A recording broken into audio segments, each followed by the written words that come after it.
con gái thật xinh.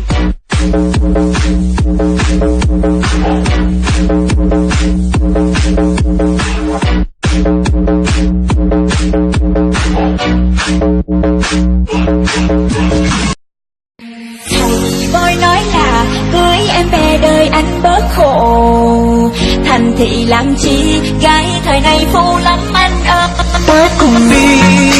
đến chốn xa xôi.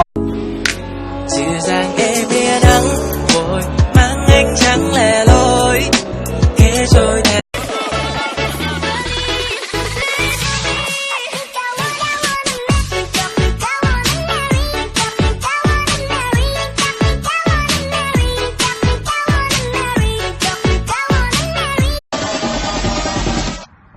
Thứ bảy máu chảy về đâu?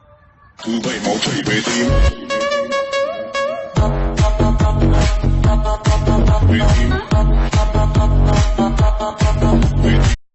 เป็นแค่คนที่รักเธอแต่ไม่ใช่คนที่เธอรัก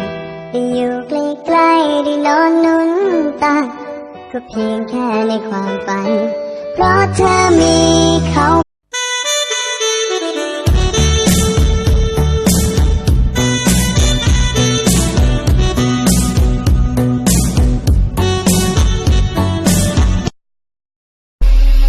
Ba lô mà đi nhìn thật xa về nơi phía cuối con đường, không lo ngày mai bao khó khăn đâu.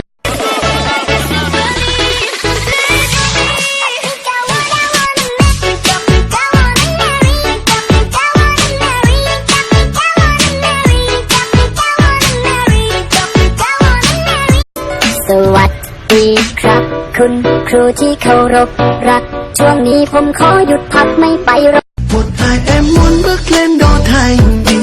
em đã nghe câu chuyện vài người trong xóm nói em sao xinh đẹp, sao ở quê làm gì làm em cứ thêm những mơ mộng, em muốn cách xa nơi này. Giờ làm sao để quên tháng năm đó in sâu vào trong tim, ngày nào dòng trôi đã bỏ quên những âu sầu, mùa hạ say màu nắng khát khao nhớ. Một hai em muốn bước lên Sài Gòn vì em đã nghe câu chuyện vài người trong xóm nói em sao xinh